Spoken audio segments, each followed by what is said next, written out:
The U.S. Supreme Court has thrown out one of Donald Trump's key initiatives, his attempt to end automatic citizenship for babies born in America.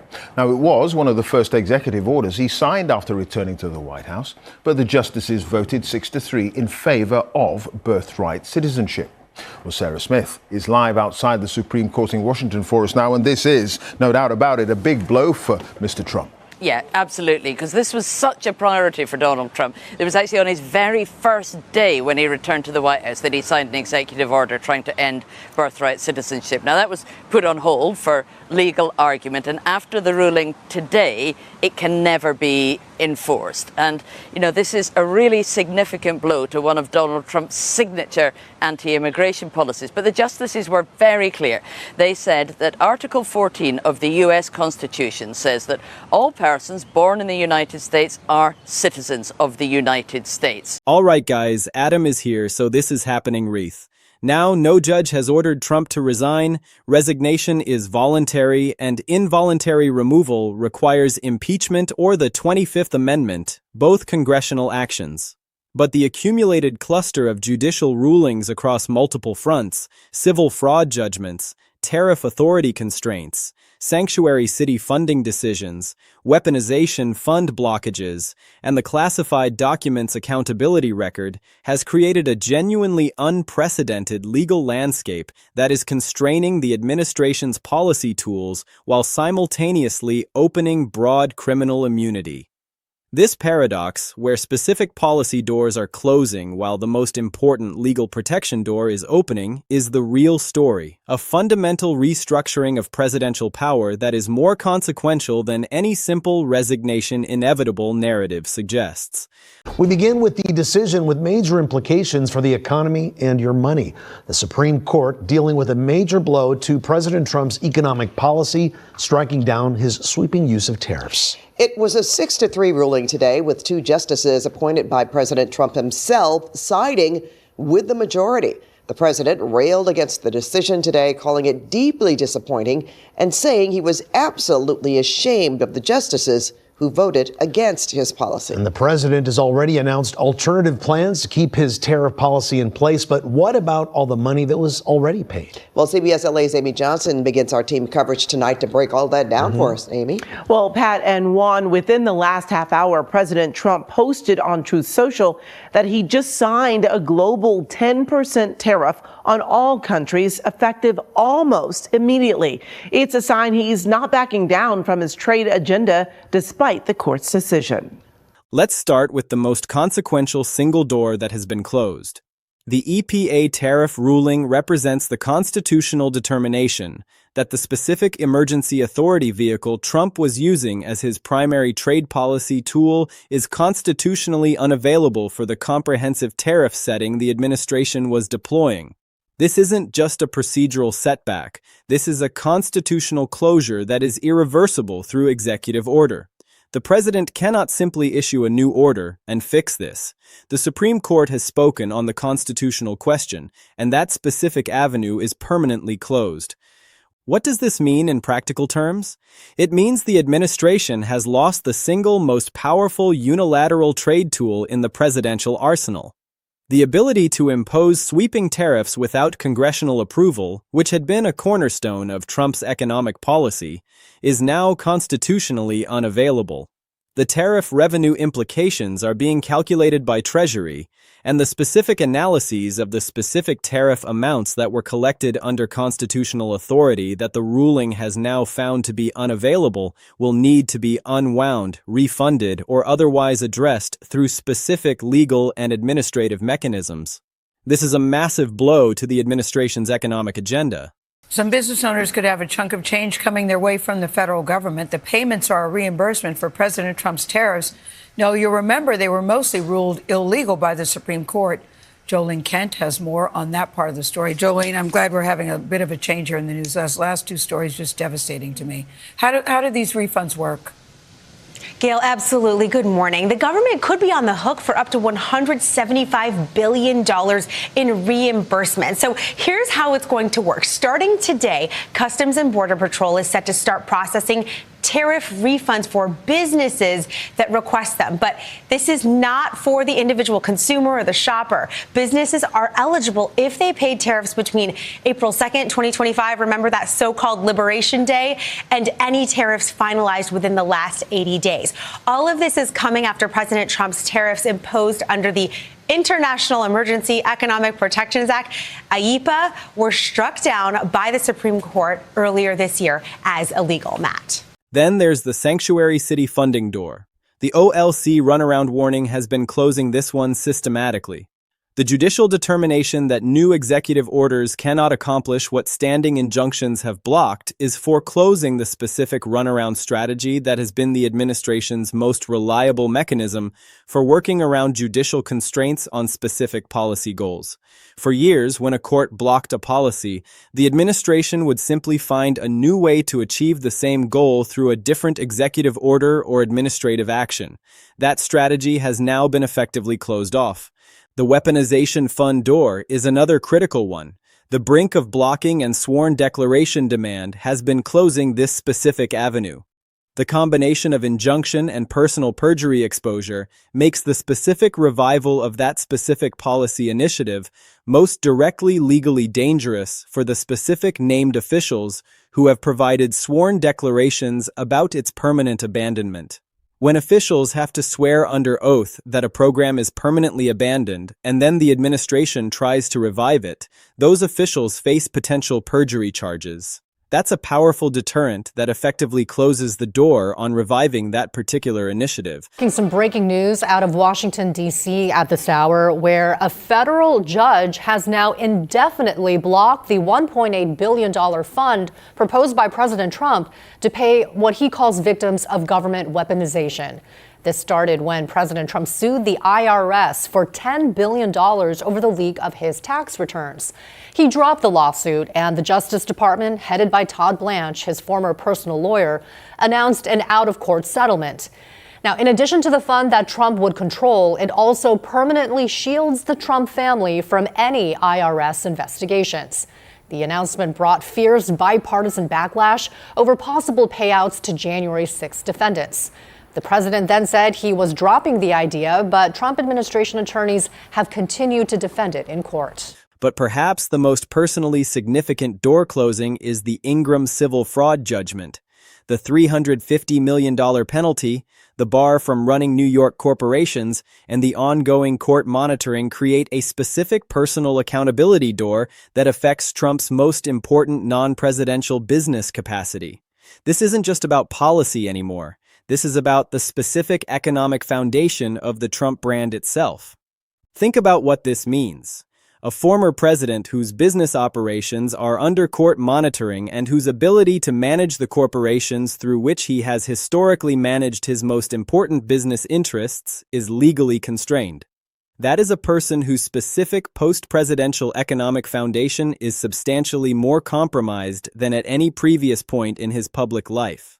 The specific financial dimension, the $350 million judgment whose appeals, bond, cash flow implications, and specific post-judgment legal obligations create the specific financial pressure that most directly affects the business operations that have been most central to Trump's public identity as a business success story. The Engoron judgment's operational remedies barring Trump from running his corporations, court monitoring, and financial obligations create a persistent, ongoing constraint that affects daily business operations, unlike one-time penalties. This makes it the most directly felt door closing in Trump's personal experience, constraining the economic foundation of his brand in ways that are more immediately consequential than any policy ruling. Now, I need to address something important about the framing of this story. The resignation inevitable ecosystem is a real content phenomenon. YouTube and LinkedIn commentary using the exact framing to describe adverse Trump rulings is the specific content phenomena whose existence and dramatic consistency reveal the most important single thing about the resignation inevitable framing as a content genre. This specific framing has been deployed around past Trump indictments, past impeachments, and past civil judgments, and in each previous instance, the specific predicted inevitable outcome did not materialize in the form the framing imagined. Trump remained politically active through the first impeachment. He remained active through the second impeachment. He remained active through the January 6th investigation. He remained active through the New York civil fraud judgment. And he remained active through every previous instance of the resignation inevitable narrative's deployment. That specific pattern, the repeated deployment of the resignation inevitable framing around specific accountability moments followed by the non-materialization of the predicted resignation, is the specific most important contextual data point for understanding the credibility limitations of the resignation inevitable genre as a political prediction mechanism. The judicial accountability story is real and consequential. The resignation inevitable extrapolation from that story has been repeatedly non-predictive in its application to the specific accountability moments around which it has been most urgently deployed.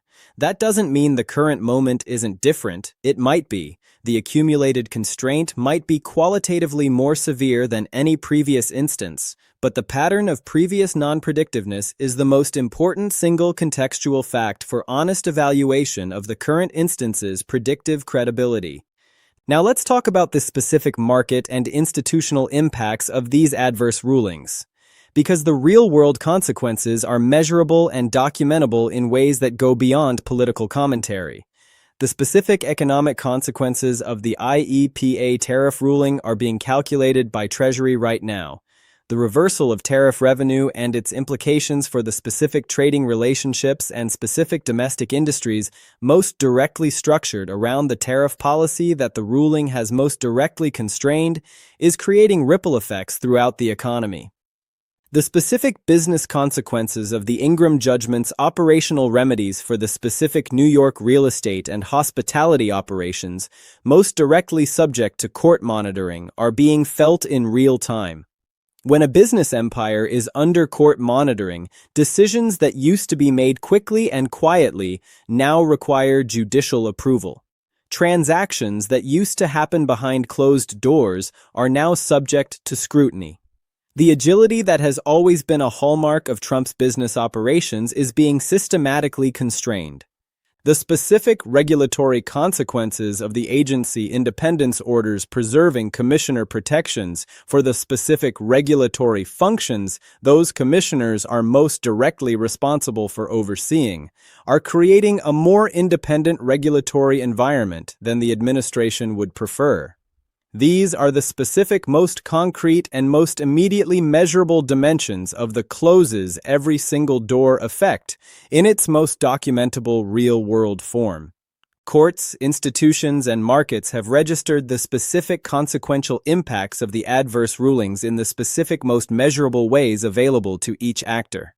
The tariff revenue implications are being calculated by Treasury with specific analyses of the specific tariff amounts that were collected under constitutional authority that the ruling has now found to be unavailable and that will need to be unwound, refunded, or otherwise addressed through the specific legal and administrative mechanisms that the post-ruling implementation process most directly requires.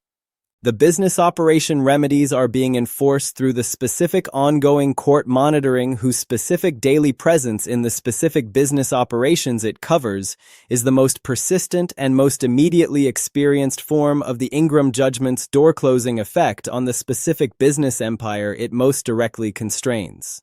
The regulatory independence is being preserved through emergency orders whose specific legal effect on the specific regulatory functions they protect is being assessed by the specific agencies, regulated industries, and oversight actors most directly affected by the specific outcome of the underlying constitutional question. These specific concrete impacts are the specific real-world version of the closes every single door effect in its most measurable and most immediately documentable form.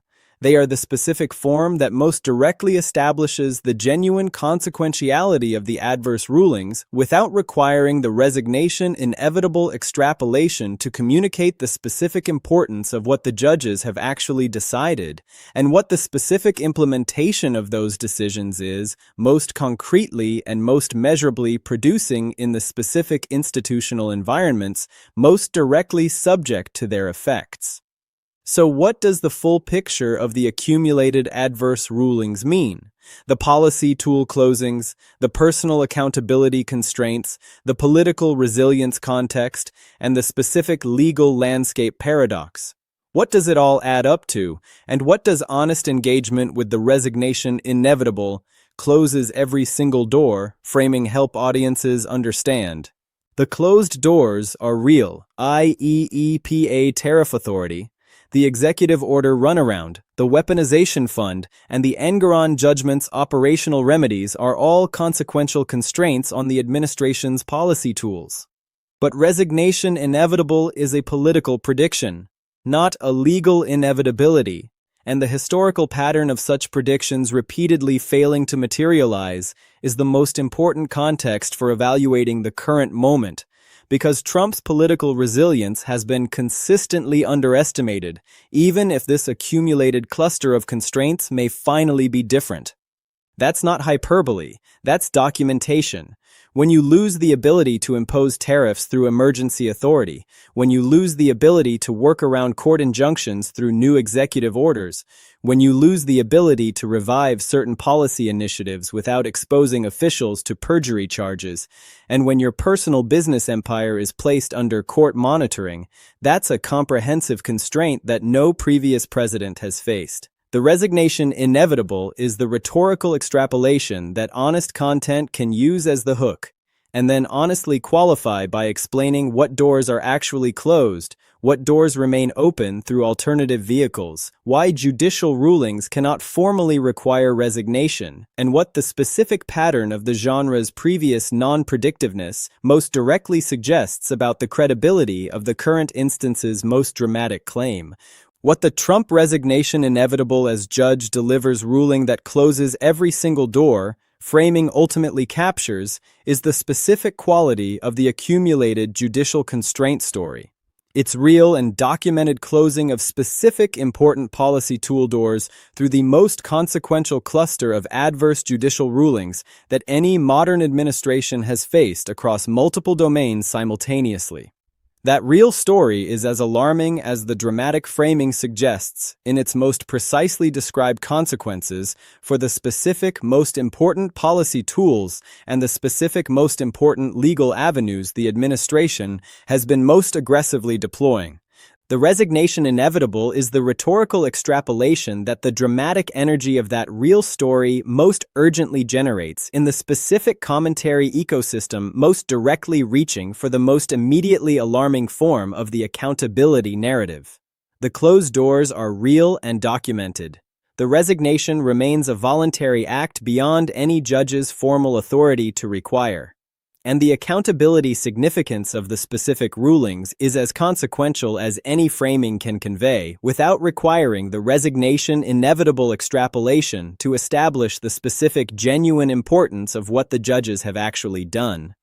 The doors are closing in the real and documented ways that the cluster of adverse rulings most directly produces. The resignation inevitable is the rhetorical extrapolation whose dramatic energy is as genuine as the accountability urgency that generates it and whose predictive credibility is as qualified as the specific pattern of previous non-materialization most directly establishes. The accountability story is real. The judicial constraints are consequential. And the specific gap between the real documented door closing and the rhetorical resignation inevitable is the specific accountability space where honest content most valuably operates.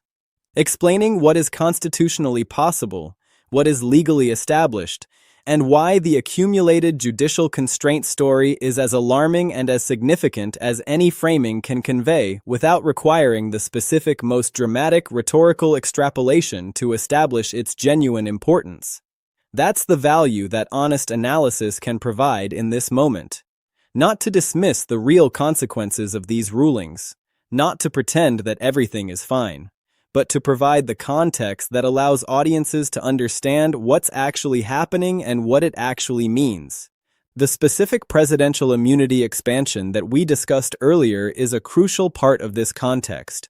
The Trump versus United States ruling that gives Trump broad criminal immunity for official acts and absolute immunity for using the Justice Department for personal ends is a door that has been opened, not closed. And that open door is arguably more consequential than any of the closed doors we've been discussing. Because while losing a tariff tool or a runaround strategy is significant, gaining immunity from criminal prosecution for official acts is potentially transformative. The Trump-era Supreme Court landscape is not one-sided. Specific policy tool doors are closing. Tariffs under IEEPA, emergency authority constraints, while the most important legal protection door, broad presidential immunity for official acts, is simultaneously opening. This paradox is more consequential than the resignation inevitable narrative suggests because it's fundamentally restructuring presidential power in contradictory directions, constraining certain actions while protecting others. The real story is the complex, unprecedented legal landscape being created and the profound questions it raises about presidential accountability in the American system.